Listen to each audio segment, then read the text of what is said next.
voy a hacerle la pregunta de nuevo. Vicente, ¿cuál fue el sentido qué cosa le hizo sentido en el video? Eso. La falta de compromiso de los estudiantes al ir a estudiar las matemáticas y los profesores al querer enseñarlas bien. ¿Ya? ¿Usted le hizo sentido porque usted está de acuerdo con esa afirmación? Sí, porque yo al colegio tampoco iba muy feliz. ¿Ya? Vicente, tengo una pregunta. ¿En qué acciones, por ejemplo, con qué acciones usted podría afirmar que un estudiante está comprometido con el estudio de las matemáticas? ¿Con qué acciones concretas, por ejemplo? ¿Me entiende la pregunta? Que sí, que se interese por aprender más de lo que le están enseñando, que pregunte distintas cosas, que no se quede solo con lo que le enseñan. Ya, o sea, que pregunte y que investigue más. Eso es como su idea, ¿ya? Sí, Ya, a mí una palabra que usted utilizó, en lo que a usted le hizo sentido, que para mí es la palabra compromiso. La palabra compromiso últimamente ha estado sumamente se está usando cada vez menos, digamos, porque a la gente no le gusta comprometerse, y en todo ámbito, digamos, en todos los ámbitos. Comprometerse es una palabra que cuesta un poco utilizarla ahora. Entonces, por ejemplo, usted nombró cómo usted sentiría que un estudiante está comprometido. Haciendo preguntas, es una de las cosas que usted dijo, y yendo un poco más, interesándose un poco más, que más allá de lo que el profesor le expone en una clase, digamos. Ahora, mi pregunta, por ejemplo, para Óscar Muñoz, en el contexto de lo que dijo Vicente, ¿cómo usted vería un compromiso de parte del profesor?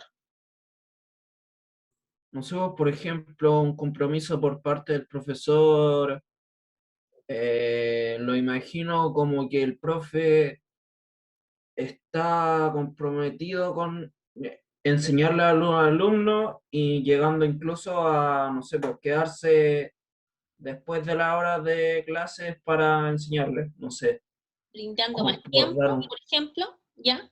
sí, como por dar un ejemplo.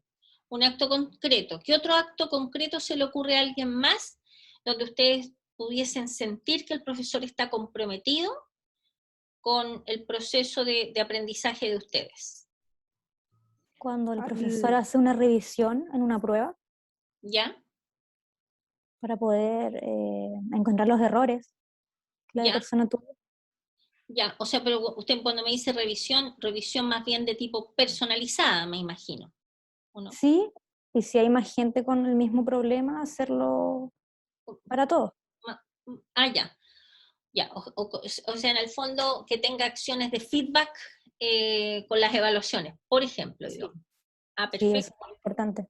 Ya, súper, gracias Natalia. ¿Alguien más Bueno, tiene algo que decir respecto de cómo ustedes sentirían que el profesor está comprometido con el aprendizaje de ustedes en matemáticas? yo, ¿Ya? a mí me encantó algo que dijo el profesor, que un chico le preguntó si la matemática era para las personas inteligentes. Y él dijo que había muchos tipos como de inteligencia. A eso como que yo entendí. Que uno para comprender, otro para escuchar, entonces como que todos somos por dentro matemáticos, solo que no sabemos conllevarlo. Por ejemplo, hasta él mismo a veces no sabe cómo resolver un problema como las raíces, que explicaba que él lo usaba con calculadora, pero él todo lo veía como algo de matemática. Ujú. Ya, me parece súper. Eso es lo que a usted le hizo sentido. Gracias, Paz. A ver, ¿hay alguna otra persona que quiera aportar qué parte del video le hizo sentido? Yo, profe, Ya, Josefa. de lo que estaba hablando, igual como tener un profesor de dedicación a los alumnos al momento de enseñar, es como la disposición que él emplea al llegar a la sala de clases, porque el caballero decía que también tenía que ver porque a veces decían que habían profes malos o que explicaban mal, porque a veces dice que la matemática tiene que ser algo como divertido para que la gente le guste o la atraiga estar ahí. Y yo creo que eso es una de las bases más importantes de un profesor, que tenga la disposición a explicar. Por ejemplo, si te preguntan miles de veces, las miles de veces, y no como decía usted, por ejemplo, en la clase, que algunas personas decían, no, pero ¿cómo no voy a entender si esto es muy fácil? Pero tal vez para otras personas no. Y tal vez por eso a algunas personas se les hace más difícil la matemática, por la disposición que tienen los profes al momento en sí. Ah, ok, ya, súper, ya, gracias Josefa. Sí, tiene mucho sentido. Y eso de divertido, o sea, no lo hago por defender a los profesores, ni mucho menos. En lo que usted acaba de decir, a mí me llamó la atención una cosa. Hay ciertas cosas que son como subjetivas.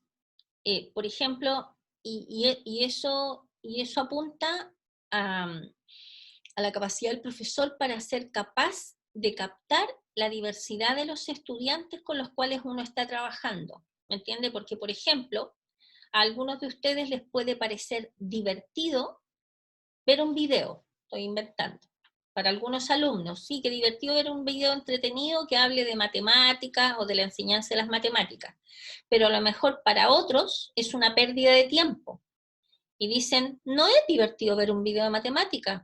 A mí lo que me divierte es poner música mientras el profe hace clase. Estoy inventando un ejemplo, digamos. Entonces, lo divertido para unos no necesariamente va a ser divertido para los otros. Entonces, ¿dónde estaría, digamos, como lo ideal de profesor? Yo creo, es que de alguna manera nosotros seamos capaces de captar en la diversidad de estudiantes que uno tiene enfrente, qué cosa es divertido para unos y qué cosa es divertido para otros, y tratar de hacer como una especie de equilibrio, de forma tal de tratar de llegar, ojalá, a todos los estudiantes, ¿me entienden? De una u otra manera, ¿ok?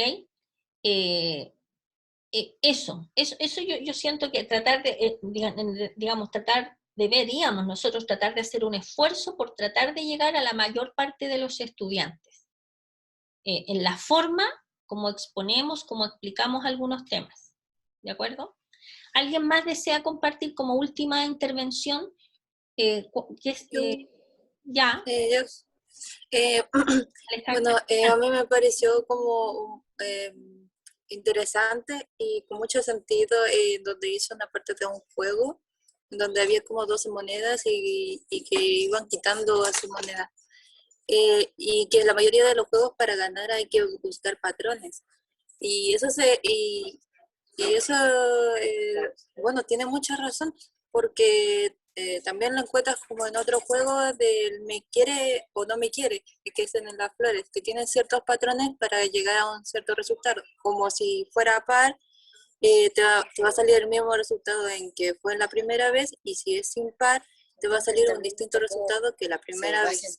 Ajá. Eso. Ah, mire, qué bueno que hizo alusión al juego. Primero, porque es muy interesante que usted haya hecho la alusión al juego, porque una de las cosas entretenidas para aprender matemáticas es jugando. Y además, jugando uno a veces no se da cuenta cómo está aprendiendo, ¿de acuerdo? Primera cosa. Segunda cosa es lo que dice este señor, el matemático del video, es que de una u otra manera todos estamos constantemente haciendo matemáticas desde que nos levantamos.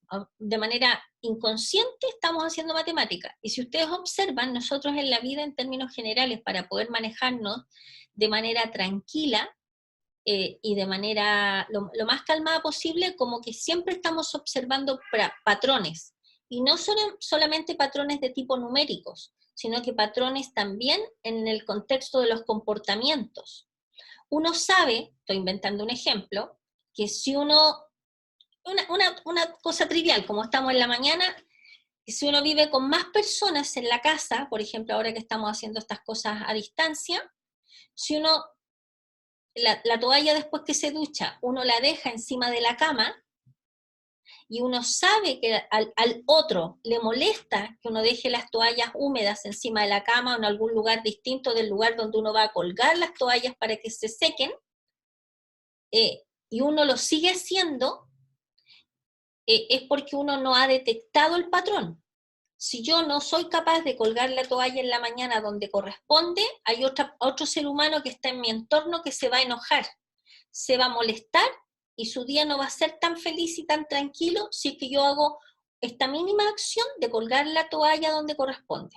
Estoy poniendo un ejemplo así en lo doméstico. Entonces, si uno se pone a observar, por ejemplo, en su entorno, cuáles son los patrones a partir de los cuales uno se está moviendo en el contexto de los comportamientos, quizá si uno prestara más atención a eso, a uno le haría la vida más fácil y uno le haría la vida más fácil a los otros. Y no solo quedarnos concentrados en el yo.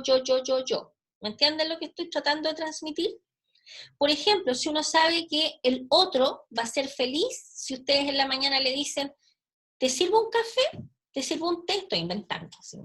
¿Te sirvo un café? ¿Te sirvo un té? Y el otro va a estar pero feliz, porque le van a tener su café servido en el momento que comienza su clase o que comienza su actividad. No sé si me captan como el mensaje. O sea, Yo dije, No. yo pensé que era yo. Ahí está, No. se le cayó. me salí de la clase.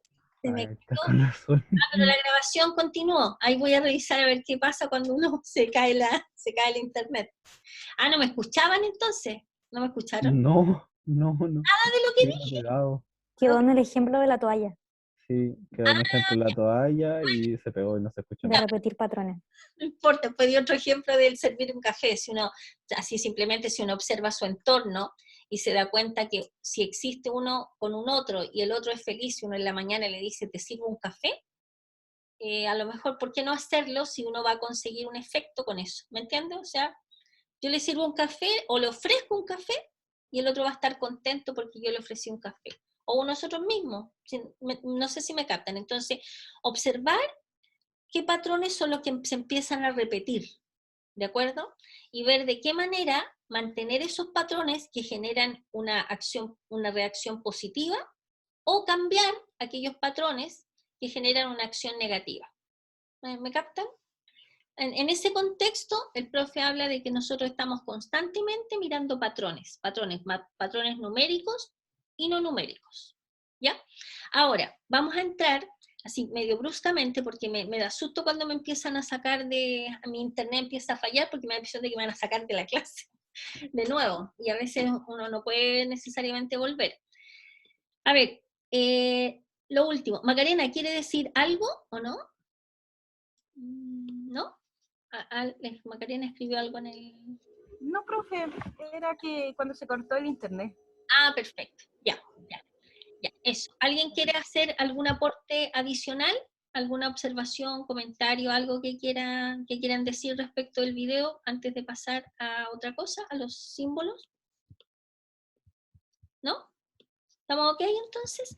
Bueno, claramente no lo tienen que haber alcanzado a terminar de ver porque el video dura bastante, pero la idea es que después con calma le den una segunda mirada, porque a mí por lo menos me gustó el video y lo encontré bien interesante. Y además la forma en la que está la conversación que tiene el profesor con los estudiantes me pareció bastante motivante y con harto contenido, digamos, más contenido del que parece.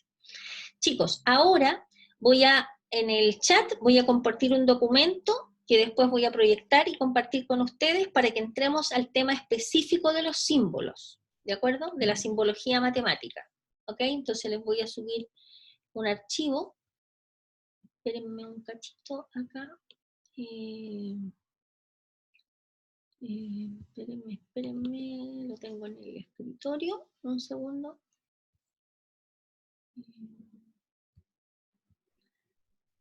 Que se me pierden los archivos, los dejo así como en el... ¿Y ese archivo no lo puedes subir a Repo? Sí, lo que pasa es que lo voy a subir, el syllabus y este archivo lo voy a subir a Repo, lo que pasa es que no he tenido tiempo para meterme y yo creo que voy a esperar el viernes feriado para empezar a subirles material. Pero lo tienen ahí. ¿Lo ven ustedes? Está en el chat. Sí, sí. Ya.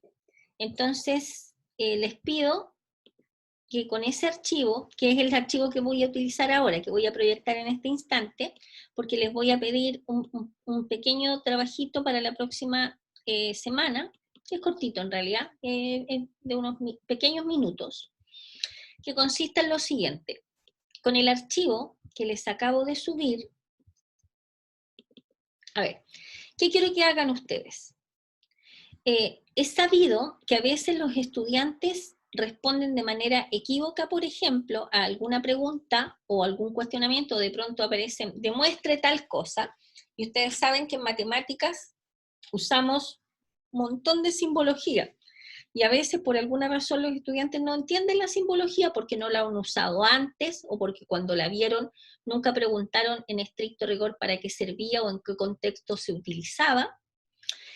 Entonces, lo que yo les voy a pedir es lo siguiente, que vayan, echen un vistazo así a la rápida. Por ejemplo, acá aparecen el alfabeto griego en minúsculas, el alfabeto griego en mayúsculas, que son letras que nosotros utilizamos. Por ejemplo, miren esa que está ahí, que se llama sigma, y ese símbolo, por ejemplo, lo ocupamos nosotros para representar una sumatoria, que es una suma abreviada de cierta cantidad de términos, que pueden ser finitos o infinitos, por ejemplo.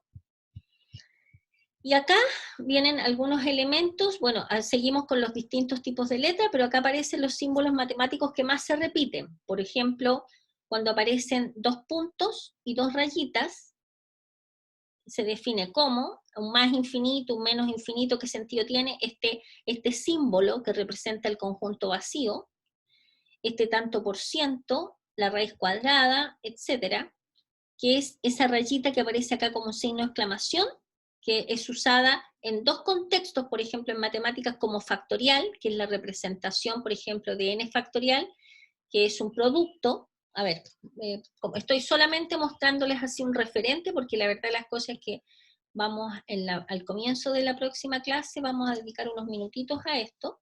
Por ejemplo, este que está acá, este símbolo, cuando uno tiene, supongamos, 5 factorial, por ejemplo, 5 factorial, ¿qué representa esto? Es la multiplicación de 1 por 2, por 3, por 4, por 5. O sea, en el fondo, esta forma de escribir el 5 factorial no es otra cosa más que 2 por 3, 6, 6 por 4, 24, y 24 por 5, 5 por 4, 20, 2, 5 por 2, 10, 11, 12. O sea que en el fondo, el número 120 se puede escribir como 5 factorial y 120 factorial. Entonces, exponerle a un número este signo de exclamación al lado representa esto, por ejemplo. Pero también, por ejemplo, ustedes van a ver un símbolo por ahí que aparece ahí. Entonces uno dice, pero a ver, momento, a mí me hablaron de que esto era factorial, pero lo que pasa es que en conjunto con este otro número, eso denota existe un único. Un único, por ejemplo. ¿Ya? Entonces, cada vez que uno vea esto, significa que existe un único, que hay uno solo que cumple una determinada condición. ¿De acuerdo? Entonces, lo que les estoy dando de ejemplo ahora es solamente para que ustedes visualicen. No es que uno se tenga que aprender, yo no les estoy pidiendo que ustedes se aprendan de memoria la simbología, sino que vayan leyendo y digan, por ejemplo, acá, factorial. Esta cuestión como que no la tengo muy clara, a qué se refiere, en qué contextos la ocupo, le voy a poner un asterisco. Y después siguen estudiando, siguen revisando, a ver, la intersección, es una U para abajo, ya perfecto, ¿qué es más menos? ¿Qué significa más menos? Por ejemplo, menor o igual, mayor o igual. Fíjense que aquí tiene un nombre. Sucede, por ejemplo, miren, para yo confesarles además, que por ejemplo yo tenía N dificultad con esto, y una dificultad que puede aparecer como trivial. Por ejemplo, yo, un profesor en el colegio, en la universidad, no me acuerdo, decía 2x más 1 menor o igual que 3. Perfecto, dije yo. Entonces yo siempre, cuando he sido estudiante, tengo la tendencia a que casi los suspiros y todo lo que el profesor dice, yo lo anoto, así con letras chiquititas, pero lo anoto. Entonces, el profesor, cuando está leyendo en el contexto de un problema, dice 2x más 1 menor o igual que 3. Entonces yo escribía, ese símbolo es menor o igual que. Ya, y me quedaba contenta. Y el profesor seguía explicando, y de pronto el profesor volvía de nuevo a esta afirmación y decía, 3 es mayor o igual que 2x más 1. Y yo decía, ¿pero cómo? ¿Qué está diciendo el profesor? Me está diciendo que este símbolo ahora es mayor o igual que esto otro. Entonces yo pensaba, ahí ponía ese emoticón de pensar, pensaba y decía, vaya, a ver, pero ¿cómo puede ser? ¿Un símbolo es 2 cosas a la vez? Esto es una cosa muy rara. O este símbolo representa menor o igual, o representa mayor o igual, pero no puede ser 2 cosas, ¿de acuerdo? Bueno, después, este símbolo sí se puede leer de 2 maneras. Yo aprendí eso. Va a depender de cuál sea la dirección en la cual uno esté leyendo. Y teniendo claro que el espacio donde esto está abierto está lo más grande y acá está lo más pequeño. Entonces, si uno lee de izquierda a derecha, sería 2x más 1 menor o igual que 3. Y esto está correcto. Pero si uno lee de derecha a izquierda, uno lee 3 mayor o igual que 2x más 1, esto de acá también está correcto. Por lo tanto, la lectura que uno hace de un símbolo va a depender, por ejemplo, en este caso, si uno lee de izquierda a derecha o de derecha a izquierda. ¿Ya? Ahora, ¿qué es lo habitual? Que uno siempre lea donde aparece la incógnita. Si aparecen incógnitas en los 2 lados, en realidad uno podría hacer la lectura por los 2 lados, digamos, de izquierda a derecha o de derecha a izquierda. Esto que les acabo de mostrar, por ejemplo, es una duda que a mí en forma real se me presentó. No es que yo invente estas historias son verdaderas. Y claro, el símbolo puede tener 2 interpretaciones, ¿ya? Y las 2 son válidas, ¿ok? ¿Ya? Por ejemplo. Entonces, ustedes van a ir leyendo esta simbología y de repente alguien dice, a mí también me complica esta cuestión. ¿Qué es esto de superconjunto o subconjunto? Yo he visto que se dice superconjunto, subconjunto será lo mismo, ¿me entiendes? Ya, marco. Por ejemplo, también en los símbolos lógicos, que uno de los tópicos que vamos a ver, el sí, solo sí. ¿En qué parte yo uso el sí? Mire, y esta raya que es así como parada, significa tal que. ¿Qué significa tal que? Entonces, alguien, por ejemplo, me dice, tampoco entiendo profe, entonces, les adelanto un poco lo que vamos a trabajar. Entonces, yo quiero que me traigan marcado 1, 2 o 3 de estos con asteriscos, que a ustedes les gustaría que yo les explicara de manera más fina en qué consiste, de qué se trata, y en qué contexto se utiliza. ¿Me entienden? Eso representa un triángulo, y negación de símbolos, ¿qué significa esto que está acá con esta rayita? No pertenece, etcétera. ¿De acuerdo? Entonces solamente la tarea es, primero terminen de ver el video, porque yo creo que vale la pena verlo en su totalidad. Y después de eso, que revisen y me marquen 2 o 3 que les interese que los discutamos en la clase del próximo miércoles. ¿De acuerdo? ¿Sí? ¿Ya? Sí.